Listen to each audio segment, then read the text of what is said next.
Good evening. Call the meeting to order. An approval of the addenda and late items. So moved. Moved, Director Facio, Director Engar. Those in favor, contrary, carried. Minutes of the draft minutes of the Regional Hospital District Board meeting, February 24th, 2022. Moved, Director Stobart, Director Dickey. Any errors or omissions? Those in favor, contrary, carried. Ms. Kinnaman, I'm back in my. Thank you, Acting Mayor's Chair chair. Pranger. It's quite all right. I enjoy it. Item 4.1 is minutes for information. It's the draft Fraser Valley Regional Hospital District Capital Project Working Group open meeting minutes of February 22nd, 2022. Again, just information item, but if anyone has any questions, we'd be happy to address them. Seeing none, next item, please. Next item is 5.1, which is the Regional Health Needs Assessment. There is a motion for your consideration.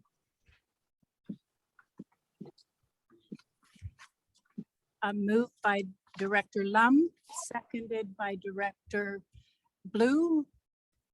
Any discussion? Go ahead. Thank you, Director Chair Lum. Pranger. Just very quickly, I think there is wisdom in proceeding with the staff recommendation, that is to perhaps strengthen our relationship with Fraser Health and work a little bit more closely and strategically with Fraser Health, perhaps encouraging them along for a little bit more long-term planning and to maybe partner closer with the Fraser Valley Regional Hospital District in identifying those local needs, and rather than create our own separate process, but perhaps almost embed ourselves in a broader process with them. So that's why I'll be supporting this motion.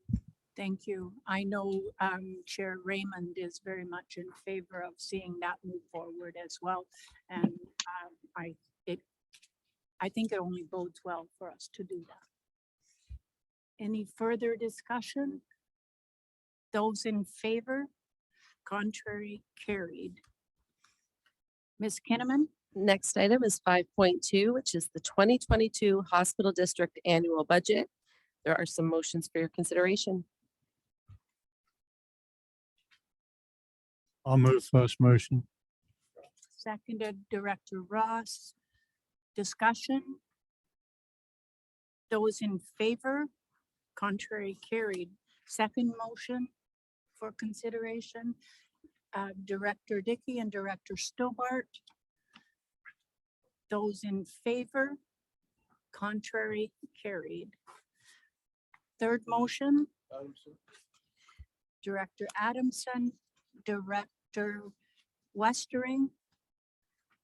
Those in favor, contrary, carried.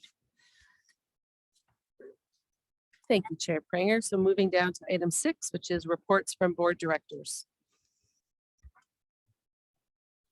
I would only like to send well wishes to Chair Raymond and hope that he soon feels much better than he does at the moment. Anyone else? Okay, so moving down to item 8, which is public question period for items relevant to the agenda. As you can see, we have quite a number of board members here with us tonight, but we also do have some members of the public. And I would also turn to our corporate officer to see if we have anybody from the public on the line on Zoom. We do not have any members of the public joining us on Zoom, but as Ms. Kinnaman mentioned, we do have 2 members of the public, and this would be your opportunity to ask any questions relevant to the Regional Hospital District meeting. I take it they do not have any questions. We can move on to the next item. Thank you. So looking for a motion to adjourn. So moved. Director Facio, Director Amundson, those in favor, contrary, carried. Thank you very much, Chair Lum. Good evening, everybody. Before I call the meeting to order, I'll just acknowledge that we've had a heck of a couple of years with pandemic and floods and not being able to celebrate St. Patrick's Day in person at the pubs at full capacity. But today, after all this time, I understand that people are dancing and drinking in the pubs for St. Patrick's Day tonight. So if you do find yourself in Dublin, Ireland at Doyle's Pub, you will see on the wall a sign, and it's something I think a bit of Irish wisdom that I'd like to share. And it says, "There is a good time coming, be it ever so far away." So think on that for a second, and then I'll call the meeting to order. Welcome to the Fraser Valley Regional District Open Board Meeting. Let Ms. the Kinnaman, good first times item. roll. Thank you, Chair Lum. So looking for approval of the agenda, and late items. So moved, Mr. Chairman. Thank you. It's moved by Director Facio, second by Director Blue. Discussion on the agenda. Any changes? Seeing none, all in favor. Opposed, if any. Item carries. Next item. Next item is 3.1. We have the draft Fraser Valley Regional District Committee of the Whole open meeting minutes of February 17th, 2022. Thank you. That's moved by Director Adamson, seconded by Director Knott. Discussion. Seeing none, all in favor. Opposed, the motion carries. Next item. 3.2, we have the draft Fraser Valley Regional District Board meeting minutes of February 24th, 2022. Thank you. It's moved by Director Ross, seconded by Director Hamilton. Any discussion? Hearing none, all in favor. Opposed, if any. Item carries. Next item. Item 4 is committee minutes for information and matters arising. It's 4.1 and 4.2. Happy to answer any questions. Thank you. Any questions from directors on either of these information items? Seeing none. Next item. 5.1, we have appointment of chief election officer and deputy chief election officers for the 2022 general local elections. So moved, Mr. Chairman. Thank you. It's moved by Director Facio and seconded by Director Blue. Discussion. Hearing none. All in favor. Opposed, if any. Item carries. Next item. 5.2, we have the 2022 Christmas closure of FVRD corporate offices. So moved. Thank you. It's moved by Director Pranger, seconded by Director Dixon. Discussion. Nobody wants to be a Grinch. No? Nobody cheeky enough to know how many days until Christmas? No? Okay, call the question. All in favor, opposed, if any. Item carries. Next item. 6.1, we have a community facility use grant for the River Monster Swim Meet. Thank you. That's moved by Director Adamson, seconded by Director Robb. Discussion. Hearing none. All in favor, opposed, if any. Item carries. Next item. 6.2 is the 2022 grant and aid request for the DeRoche Farmers Market in electoral areas C and G. Thank you. It's moved by Director Stobart, seconded by Director Bales. Discussion. Hearing none. All in favor, opposed, if any. Item carries. Next item. 6.3 is the 2022 grant and aid request for the Sunshine Valley Ratepayers Association in electoral area B. It's moved by Director Adamson, seconded by Director Engard. Discussion. Hearing none. All in favor, opposed, if any. Item carries. Next item. 6.4 is a UBCM Community Emergency Preparedness Fund 2022 Emergency Operations Center grant endorsement. Thank you. It's moved by Director Adamson, seconded by Director Popov. Discussion. Tierney, all in favor, opposed, if any. Item carries. Next item. 7.1 is the Fraser Valley Regional District 2022 to 2026 Financial Plan Bylaw number 1654. There are 3 motions for your consideration. Thank you. First reading is moved by Director Adamson, seconded by Director Bales. Discussion. Dixon. Go ahead, Director Dixon. Thank you, Mr. Chair. I just really wanted to take an opportunity to thank in particular the Finance Department for their work on this. And it's just such a massive undertaking, and I appreciate all the time that they spent helping certainly me, and I think probably a few other directors to really understand it. And I kind of think we've talked about this, but I just wanted to comment that hopefully next year that especially when we have the East budget meetings, that just maybe a reminder to give us a lot of time. We did run out this year, and I know that created a little bit of hassle because then we had an atmospheric river, but I know I would certainly appreciate it. It might make it simpler. So that's just a suggestion. Thank you. Thank you, Director Dixon. Any other comments or questions from board members? Hearing none on first reading, all in favor? Opposed, if any? Item carries. Second and third. So moved. Moved by Director Facio, second by Director Blue. Any further discussion? Hearing none, all in favor? Opposed, if any? Item carries. And final. Move. Lowen. Moved by Director Lowen, second by Director Adamson. Discussion. I'll just add my 2 bits to, again, this express on behalf of the board, my great appreciation for all the staff, especially the finance staff who, as Director Dixon said, just really under the gun with all of the culmination of events that have happened. And then with holidays and all of the things going on, still managed to put together this budget. When I look at past budgets of the regional district, I think this one by far takes into account a lot of the challenges that the public has seen and delivers a level of respect and conservatism to the taxpayer in particular, and will give them a bit of a break on their tax bill. So I do appreciate that no stone was left unturned to ensure all of the directors were able to find a little bit of savings, and we only spent what we absolutely needed to. And I think that's a testament to the good hard work by the directors and in particular by the staff. So thank you very much. On the question, all in favor? Opposed, if any? Item carries. Next item. Thank you, Chair Lum. 7.2, we have the Fraser Valley Regional District Hemlock Valley Official Community Plan Bylaw, number 1626. Thank you.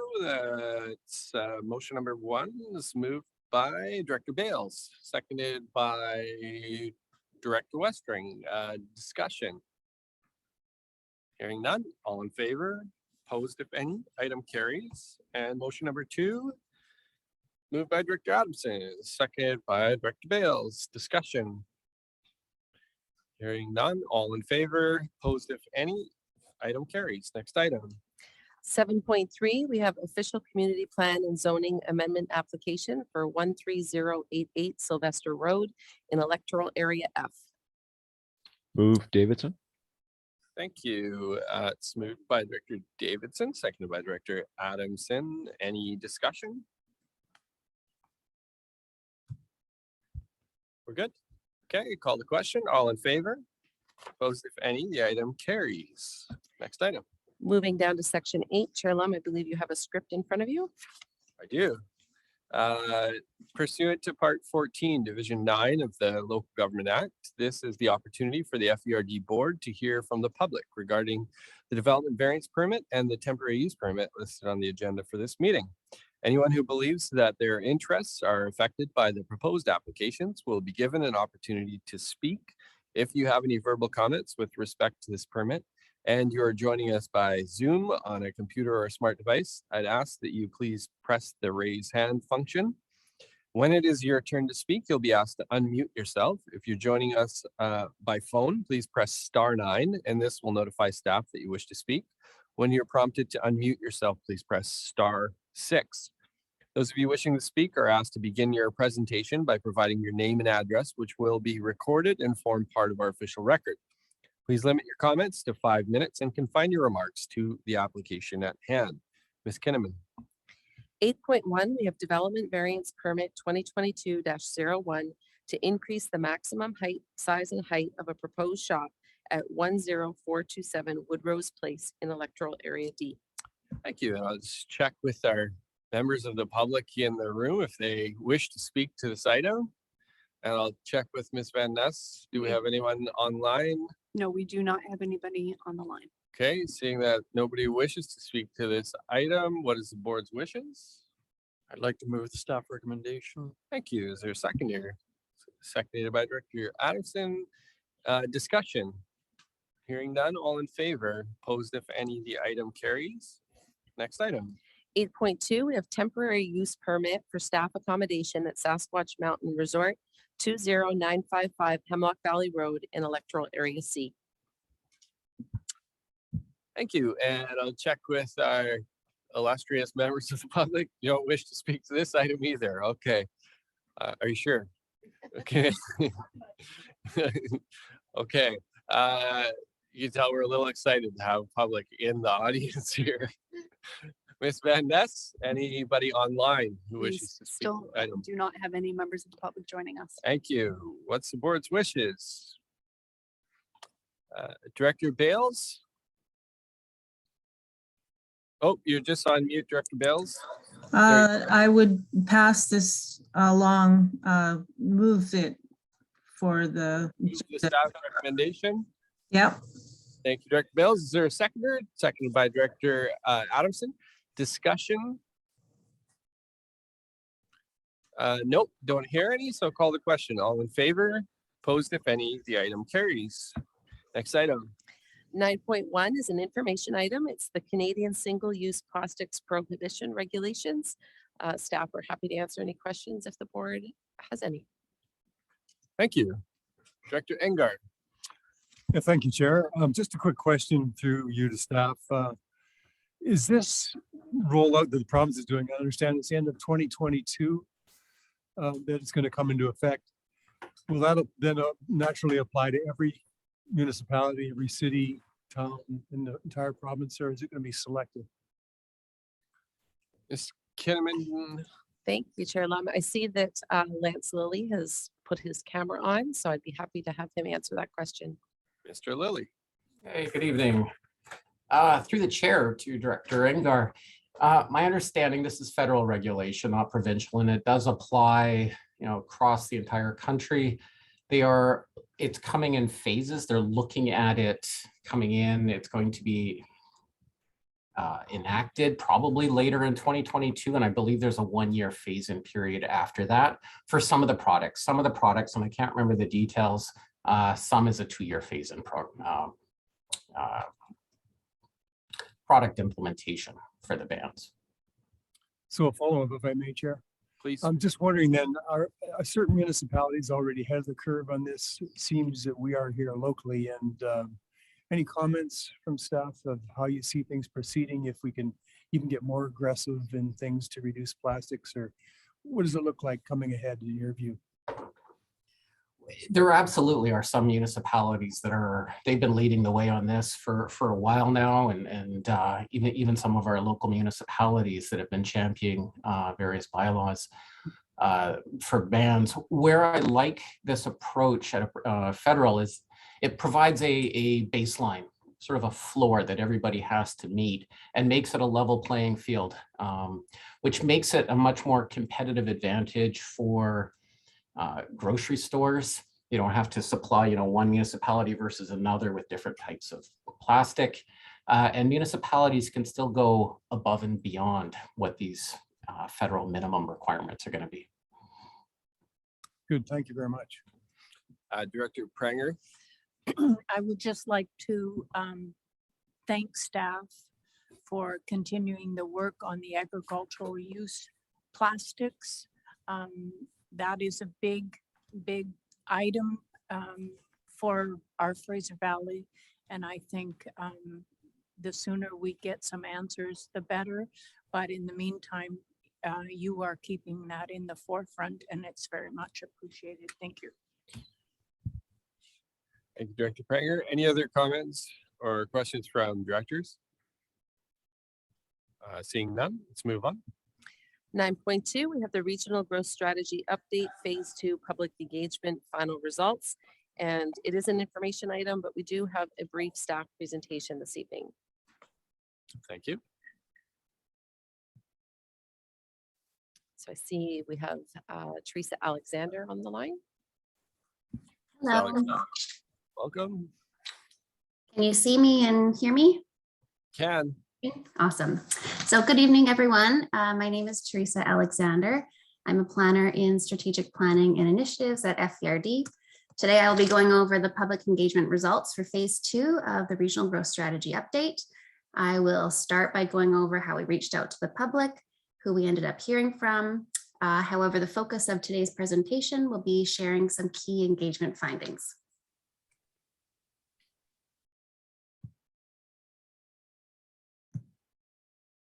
So phase 2 of public engagement took place in the late summer and early fall of 2021. Our team utilized 4 engagement tools on FERD's new engagement site, Have Your Say, FERD. Members of the public could also contact us directly with their comments, feedback, and ideas related to the RGS. We reached out to the public using a variety of tools and methods. The use of social media was perhaps the most fruitful in getting visitors to the project page, as well as direct emails to community groups and ratepayers associations. Significant effort was also made to contact or connect with those who we may not reach on social media. We advertised in all 5 local newspapers, both at the start of the project and later on to promote the launch of the survey. We also hung numerous posters in the electoral areas, and we used the Alertable app to send a non-emergency notification. These efforts resulted in almost 1,500 visits to the project page. Almost 2/3 of these visitors ended up clicking on something, and almost 347 of them contributed to at least one of the 4 engagement tools on the site. Public engagement data for phase 2 is based on almost 400 engagement actions, which is largely based on the 4 engagement tools, but it also includes direct emails. The discussion forums and the Tell Us Your Story tool allowed individuals to comment on topics they were most passionate about or most impacted by, while the survey allowed us to ask various questions on topics and issues that the RGS aims to address. Our hope is that visitors to the project page would not only engage with us, but also become more informed about the RGS, regional planning, as well as the role of the FERD. I feel like they have. During the engagement period, there was a total of 300 documents downloaded, which was performed by 200 visitors, and that included 180 downloads of the RGS. And since then, there's been additional downloads by 100 visitors, which almost doubles the total number of document downloads. Before we take a look at what we heard, let's get a better idea of who responded to the survey. About 95% of survey respondents lived in the region. There was representation from each electoral area and member municipality, with 60% living in a municipality, 30% in the electoral areas, and 2% living in a First Nation community. Most survey respondents had lived in the region for quite some time. However, we also heard from a number of residents who were newer to the FERD. We had about 20% of respondents had lived in the area for less than 5 years. Most respondents said they were going to stay in the FERD. 18% were on the fence, and 7% said they did not intend to stay in the region. The survey captured perspectives from individuals of all ages and life stages, with a fairly good representation of younger adults. About half were younger than 50 and half were older than 50. 72% of the respondents were worked. We heard from those who worked full-time, part-time for themselves, and in a variety of sectors. 27% were retired, 12% were students, and 2% described themselves as unemployed. Of those who lived in the FERD and who worked, most worked in the region, and about a third worked from home at least some of the time. So let's take a look at what we heard. What we learned has been organized into 6 key themes. However, much like the RGS goals, these issues, values, and priorities often overlap. I'll be highlighting just some of the key takeaways while the report provides a more detailed look at these topics and issues being presented today. So housing, I don't know if there's a hotter topic. We learned that housing was often why people lived in the FERD, and for others, it was the reason they may end up leaving. Affordability and cost issues were related to renting, buying, as well as owning. And owning, when we talk about owning, it's including maintaining a home. Those who were impacted by housing conditions were impacted in a variety of ways. Many described living arrangements that were less than ideal, some expressing that they felt stuck or trapped in their current arrangement. Some described having to move outside of their community, away from family, friends, sometimes resulting in a longer work commute. For some, the cost of housing had caused them to delay retirement, getting married, and even questioning if they could afford to have children. Obviously, all of these impacts had consequences to health and well-being. And curiously, even those who said they weren't directly impacted often were quite concerned about loved ones and their experience of housing. A lack of housing supply was often noted by respondents in conjunction with affordability.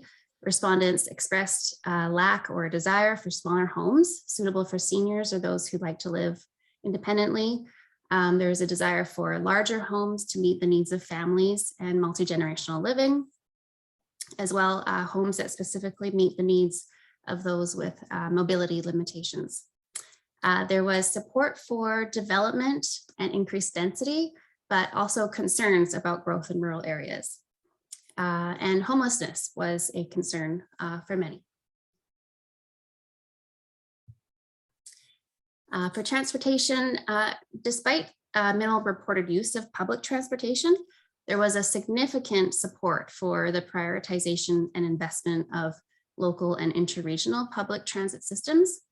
However, many felt that a lot of things need to change or improve, such as hours operation, routes, and frequency of both local and regional transit before that they would participate in it. Those without busing in their community described the challenges this had on them, being able to access amenities, health services, and post-secondary school, especially for those without access to a car or the ability to drive. And there was an overwhelming support for rapid transit. And some felt that this was the only way to get people out of their cars, as it provided not just an alternative, but a more preferred option to driving. Many respondents shared concerns about traffic, especially on Highway 1. Some felt that the expansion of Highway 1 was greatly needed and long overdue, while others felt that expanding the highway only promoted a reliance on cars or vehicles. As well as several respondents shared concerns about potential risks associated with transportation infrastructure in the event of a natural disaster, including Highway 7 and routes to Cultus Lake and Columbia Valley.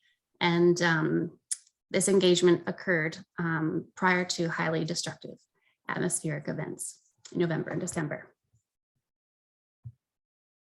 There was considerable interest in electric vehicles.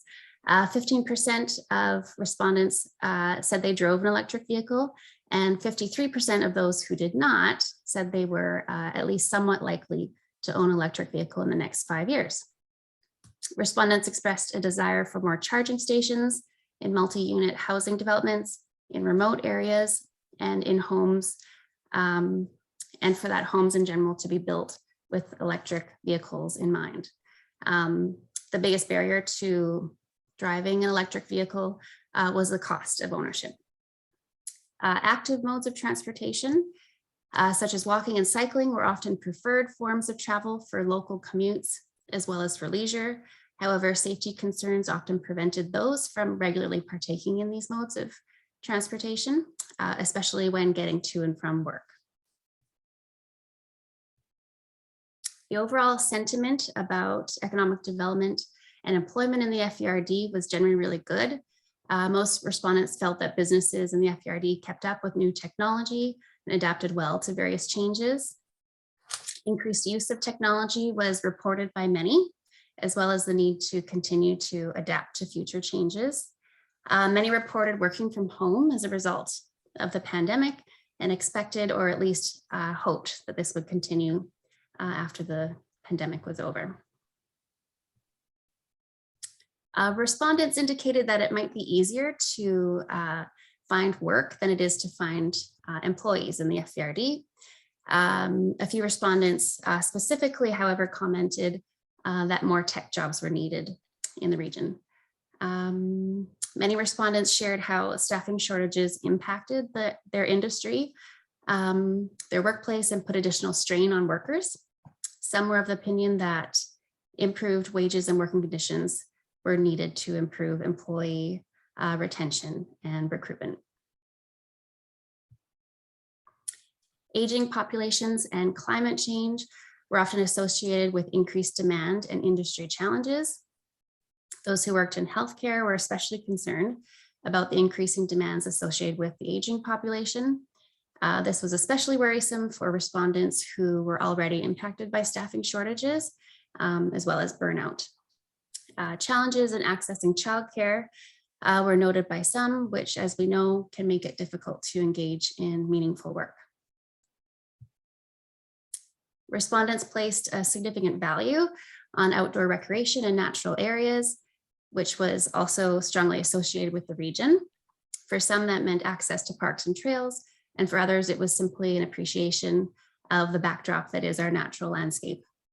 This appreciation and close proximity to natural areas likely contributes to the importance expressed by respondents for environmental protection, especially in relation to waterways, forests, wildlife, and fish habitats. Respondents demonstrated considerable awareness and concern for climate change and climate change related events, such as wildfires in last year's heat dome. Most respondents said that these concerns had a negative impact on how they felt about their future. And I, for one, felt quite impacted by a lot of their comments. Respondents identified the need for more education, environmental stewardship, especially in relation to tourism and recreation, and improved development practices. They expressed a desire for more trees and green spaces in urban areas, and the preservation of trees in new and existing developments.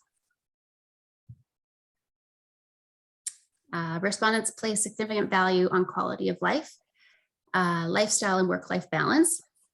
It was often why respondents said they lived in the FVRD, as well as a reason they might leave. About 70% of survey respondents felt connection to the community, as well as to the region. About 60% said their community had a positive impact on their well-being.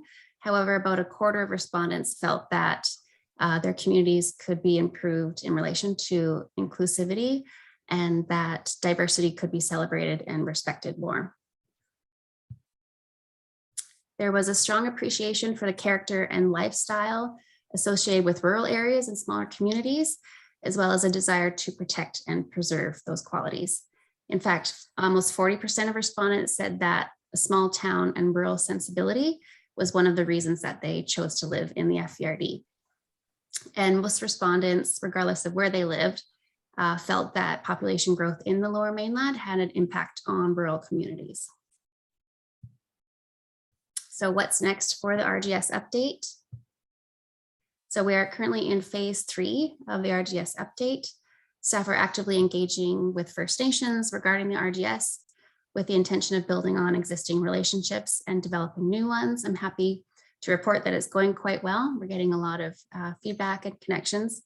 The public engagement process has certainly deepened our understanding of individuals and communities and how they are impacted by the issues that the RGS aims to address.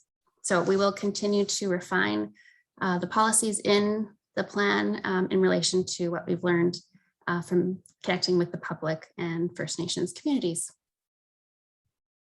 Thank you. Great, thank you for that presentation. And I know this really is the coming to the culmination of a lot of hard work. So I really appreciate hearing about some of the results from our consultation. Director Blue, I saw your hand up. Thank you. Yes, I just wanted to say thanks as well for the amount of work that's gone into this. I was really pleased to see how much participation there was from really, across the entire region, as well as from many of the age groups. I think that's really important to see that all reflected in here. And I think too, for a regional growth strategy to really have meaning, it's one thing to say, oh, we're required to have one, but for it really to have meaning, for it really to align with the things that each of the member municipalities and electoral areas hold dear, and that their residents will see themselves reflected in, I think is really critically important. So there's some good work been done here. Thank you so much. I really enjoyed the presentation and just hearing you speak about some of those details, and look forward to seeing next steps. Thank you so much. Director Enger. Thank you, Chair. Just a quick thought. I know this isn't really part of our regional growth strategy, and I don't know if you do have any demographics, but I'm wondering if we know where all the people are coming from. Is it just general sort of population increase? I understand that Chilliwack is what, the fastest growing city in the province? Or was it It's even one wider? of the fastest growing cities all across the country. And I think one of the newest, we're now a census metropolitan area. So it's definitely the growth is quite fast. I understand all the people are coming from the Chilliwack River Valley. Maybe 2 or 3. I'm just wondering, is there any demographics that we can rely on? I see Ms. Stewart with her hand up there. Yes, through the chair, we'll be getting a lot more information from the 2021 census coming out over the next few months. And that's some of the information that we'll be able to get from that.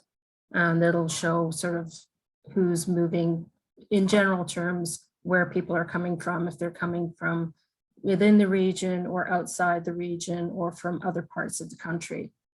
So we'll have to wait a few more months for that information, but we'll certainly get a better sense of that. Quick follow-up, if I may. So that then begs the question is, if we are going to continue seeing increases, which logically we are, it seems to be happening sort of with Vancouver sprawl and spread, we get these huge lifts in real estate prices every 20 years, or the exact sort of scenario there. I'm not sure the timeline, but I seem to remember something back in the 90s. Dating myself very quickly here. And so I'm wondering, how are we going to accommodate this growth going forward? Is there in communication talks with other folks on our board at different times, the thought that the ALR is very restricted, and so it should be on arable land that we can actually grow our crops. But there is a thought that perhaps there is land that would make sense to, if it's rocky and can't produce any food. Is there a mechanism that we have in place to be able to better accommodate the growth that we're expecting, rather than having people struggling to find a place to live at high rent and not addressing the problem? Any solutions there that I'm not aware of? Have we thought in those directions at all? And if there's anything that could help us tackle that shortage of housing, I'm all ears. Through the chair, I think that's one of the fundamental parts of regional growth strategies, is to look at ways of dealing with this. And in the municipalities, and certainly the larger municipalities, densification is a key part of their plans going forward, that's increased densities, increased transit connections, creating livable density that people are comfortable living in. But if you look at the official community plans of our larger member municipalities, especially, densification is very much a key part of that, because going up the hillsides is very expensive. The ALR, when you're looking at food security, that's also really important to take into consideration. So that these are all the types of things that we're trying to take into consideration as we're developing the plan. Very good. Well, thanks for that information. And I'm certainly very keen to hear how we progress along those lines. Thank you. Thank you, Director. I'm going to Director Davidson. Thank you, Chair. Through to Ms. Alexander or other staff. I'm looking at the engagement numbers, number of response. I'm doing some quick math in my head, and it looks like the respondent demographic tended to skew rural and older. And you look at the total number of respondents, it's probably about 0.1% of the population, which could be very typical for an engagement of this kind. So I guess my question is through to staff is lessons learned on the engagement strategy. How do you think it went? What would you do differently if you had to do it over again? I'll answer that through to the chair. I think I would erase COVID and be able to connect with people in person. I think definitely not everybody's on social media, although social media was posts and things like that definitely increased engagement levels. I think largely with younger people, but I think, yeah, being in person, putting up potentially more posters. And you're right, when you look at the numbers, there is actually a slightly larger representation of individuals who live in the electoral areas. And I think also we have the challenge of people not quite understanding what the FPR does and that they live in the region. So I think that's a bit of a challenge. So potentially moving forward, our campaign kind of maybe needs to include sort of making that connection for people. And I hope by having Have Your Say that we sort of address that challenge. And when people come back, they get an understanding of what the FPRD does and some of the projects that it tackles. Okay, thank you. Director Dixon. Thank you, Mr. Chair. Thank you so much for the report. It's a whole lot of pretty good information and quite interesting. So great job with that. My question is probably through you, Mr. Chair, to somebody, maybe Ms. Alexander. You commented on the next steps are actively engaging First Nations. That's really great. I'm glad to see that. Is it similar, like going through the survey kind of thing, or is that the type of information you're trying to gather from them as well?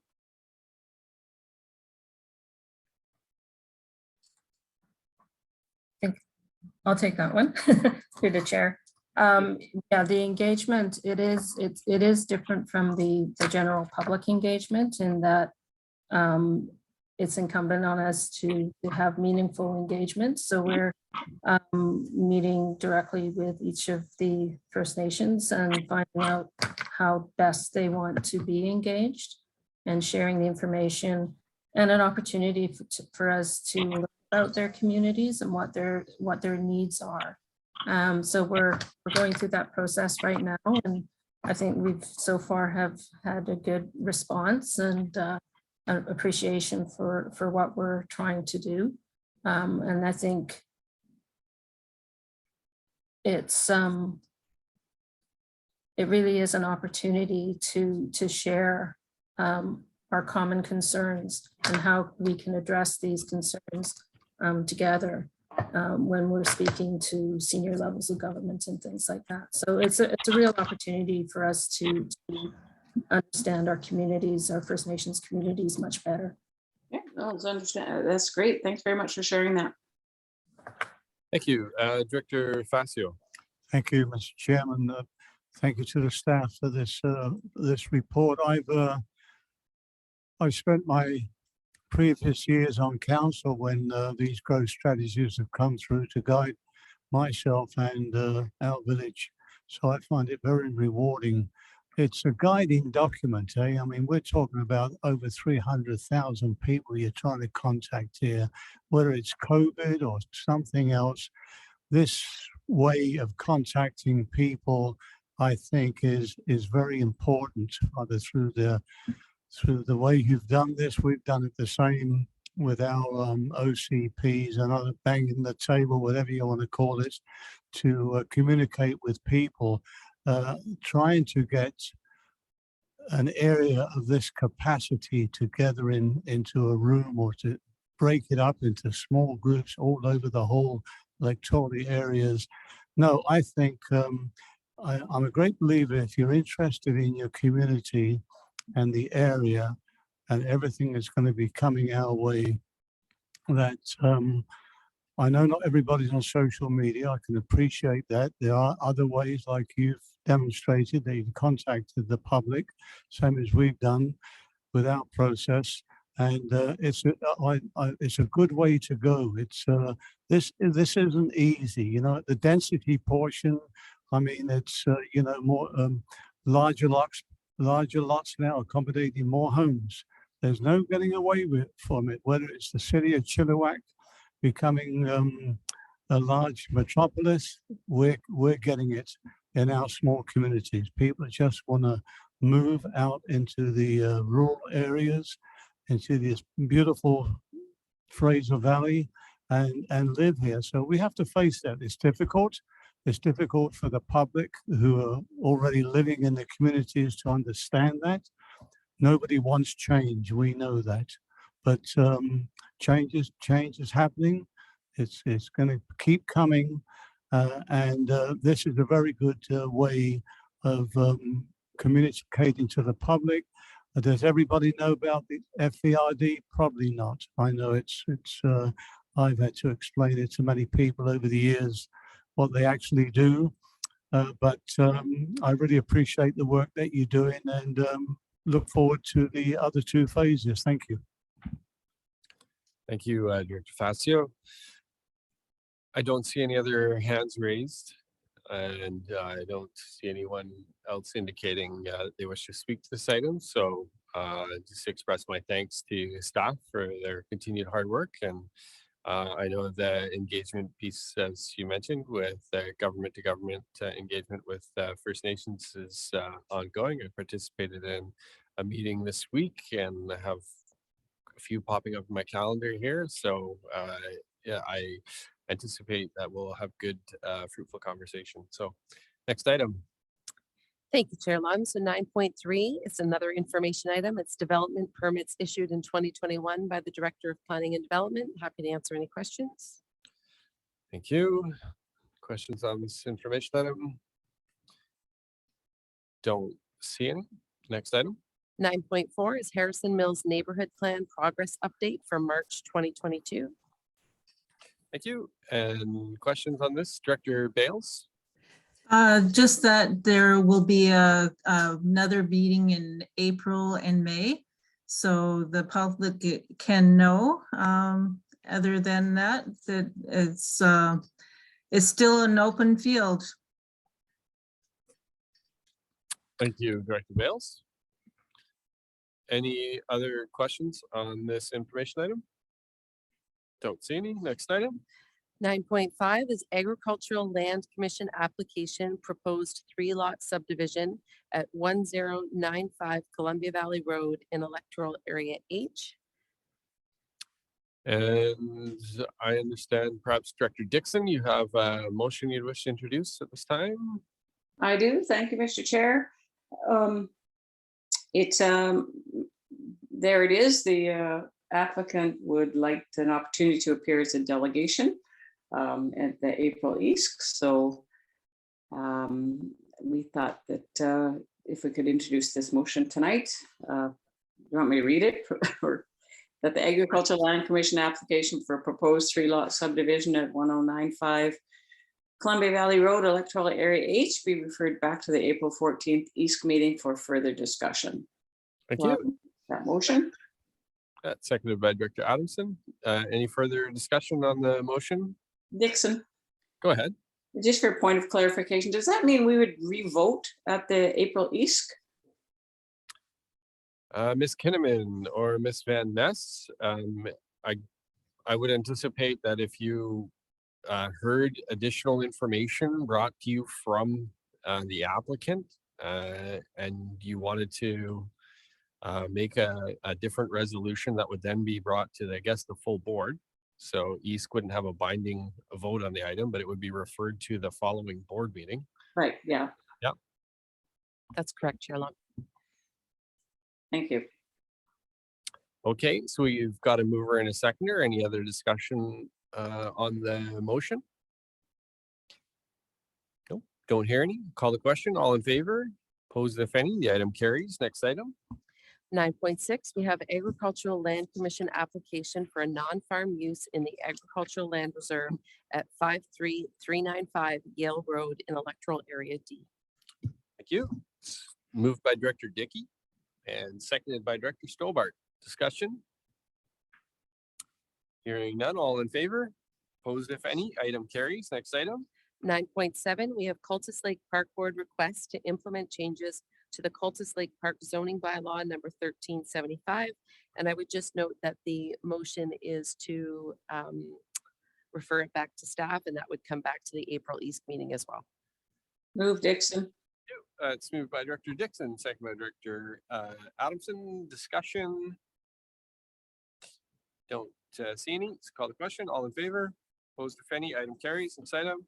9.8, we have Rogers Communications Facility, Coquihalla Summit Recreation Area, Electoral Area B. Thank you. And staff recommendations moved by Director Adamson, second by Director Engar. Discussion? Good. Okay. Call the question. All in favor? Opposed, if any. Item carries. Next item. 9.9, we have temporary changes to liquor licensing at Sasquatch Inn in Electoral Area C. Thank you. That's moved by Director Pranger, seconded by Director Knott. Discussion? Director Bales. Just that the staff recommendations be followed, and I'm in favor of it. Very good. Thank you, Director Bales. Any other discussion? Hearing none. All in favor? Opposed, if any. The item carries. Next item. Item 11 is items for information and correspondence, if any members wanted to separate any of those out. Thank you. Questions on information correspondence items? Don't see any questions. Next item. Item 13 is reports by board directors. Thank you, directors, for your opportunity. Director Adamson, go ahead. Yes, you could tell spring's come. We were doing the cleaning at the community center, and it's nice to see people getting together without masks. And looking forward to some good events that we're planning for the summer. So great, thanks. Thank you, Director Ross. Vice Chair Ross. Just another reminder to get your application in to attend the LMLGA conference in May 3rd to 5th. It's in person in Whistler, and it looks to be a really good conference. We just had a planning session about it today, so I'm pretty excited about it. Hope to see you all there. Thank you, Director Ross. And I would emphasize, the conference, I took a look at the draft sneak peek of the agenda, and it looks very, very good. So I know we've signed up, and encouraging a lot of my colleagues from the city of Chilliwack to sign up, and would encourage colleagues from the board to sign up as well. It'd be great. Director Engar. Yes, thanks, Chair. Just a question, really. Each spring, I know that the city of Chilliwack puts on a toxic sort of collection opportunity for people, including our electoral areas. And I can't remember the date, but that's something I think I'd really like to make sure is publicized. I know how useful it is to my household. We seem to always collect stuff that has to go away somewhere. So anybody with a firm idea of the year's date? Not sure, but I'm sure we can get our staff to speak to our environmental services staff here and make sure that we get that to you, the hazardous material recovery day or drop-off day. Thank you. So That's great. Unless Director Popov knows off the top of his head, but probably best to get our staff to contact, and we'll make sure we get it to you. Perfect. Thank you very much. No, thank you, Chair Lum. You are correct. I'm not sure the date yet. I know it was very, very popular, and there was Yeah. some logistic issues with the drive-through portion because we were complying with all the COVID regulations. So we had to move around the venue kind of accommodate how many people participated in it. But I mean, anytime we can make sure that stuff isn't being illegally dumped or illegally disposed of, and we can take care of it properly is a good thing. So thank you for bringing that up, Director Angar. Chair Lum, Kinnaman? I can advise, just a quick Google search revealed that the date on the City of Chilliwack's website is Saturday, October the 1st from 9 to 3 for Household Hazardous Waste Day, if that's the one that you were thinking of. Yeah, I actually thought it was springtime, but I guess I'm wrong. According to the October 1st. website, October 1st, 2022. Sounds good. Thank you. There was some discussion, Director Angar, and I think Director Popov, you probably know, because of the popularity of that day, I know we had some very high level discussion on what it would look like to have a couple of them. They do cost. Exactly. The City of Chilliwack puts up a portion of money to cover those tipping fees and some of those disposal fees. So it is a bit of money that the city puts forward, but as far as I'm concerned, it's money well spent. But we'll have our staff speak, and if there are any further outcome on the having a date in spring, we'll make sure we let you know. Yep. Any other directors' reports? Director Lowen. Thank you, Mr. Chair. Announcement slash invitation here. Abbotsford will be hosting the BC Seniors Games next summer. And we had our first meeting today with the provincial organizers. And of course, as you can appreciate, games like this always require an army of volunteers as well as directors, individual directors. And so I'm just putting out the word out there. Some of your communities, we're all in the same zone, by the way, the whole FERD, plus some other municipalities west of here. So some of you may have people in mind who may wish to participate by way of volunteering to be on the board of directors. There's a fairly large board, about 12 members that are required.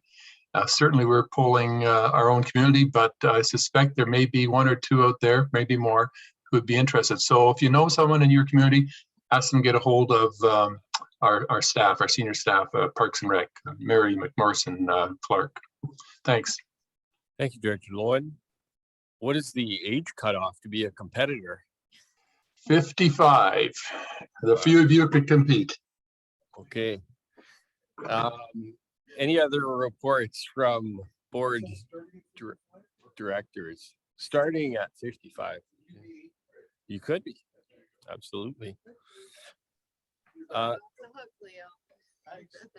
Any other directors? Director Lowen, can I take you on in ping pong? Is that a possibility? No, I'll take you on in the pool. Okay, well, no, I'm not a real swimmer, but ping pong is good for me. It's all good. We'll see what's on the agenda. Pickleball. Next, any other reports from board directors? That'll be Director Mercer on the pickleball one, so I'll leave it at that. Don't hear any. I would be remiss in just not welcoming all of our acting directors here this evening, and there's quite a few of you. So I really appreciate you all being here. And I see Director Sadu, Director Knott, Director Westring, Director Crawford. Who am I missing? I see one page. Did I miss anybody else? Nope. I think so. Yep, I saw Director Stu. Yeah, perfect. Well, I appreciate you all being here this evening and appreciate you filling in. Seeing no more reports, let's move to the next item. Thank you, Chair Lum. Item 14 is public question period for items relevant to the agenda. We do have some members of the public in the boardroom, and we'll just check with Jamie Van Ness if we have anybody that has joined us online. Sure. Just check with our members of the public. Have you thought of a question to ask us yet? No? Oh. Okay. Well, we could probably.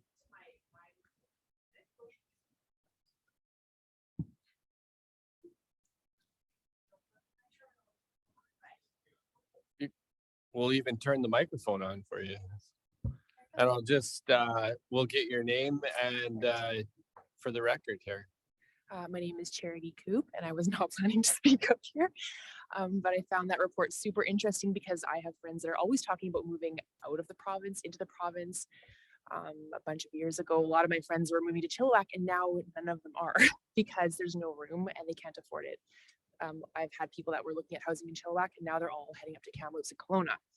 So I just think that's interesting because I wonder if the age will get higher, whatever the term is, because the families can't afford, at least my level, right? Can't afford what they were once discussing. Everyone was heading to Chilliwack out of Abbotsford, and now they're heading a couple hours away. So Further on. I'm hearing the problem is like, it's real. I'm acknowledging that. I'm seeing Yeah. it as well. Oh, So it's very good, very good feedback. I know our staff have probably taken note and probably back up a lot of your comments for sure. Underscores the importance of being able to have affordable housing or a bunch of different affordable housing options for people in the valley. We're victims of our own success out here a little bit because we do well in trying to attract people and build, these great amenities all across the region in all of our areas, not just Chilliwack, in all of our municipalities and all of our electoral areas. And again, then the challenge comes is that people definitely want to be here. So how do we accommodate them? But yeah, thank you very much for reporting. thank you for your feedback tonight. And Ms. Van Ness, we have nobody on the phone. Nobody on the phone. Okay, let's move to the next item. Looking for a resolution to close the meeting. So moved. It's moved by Director Facio, seconded by Director Ross. All in favor, close the committee, item carries. And Just we'll give take us 3 or 4 minutes. Yep. 4 minutes.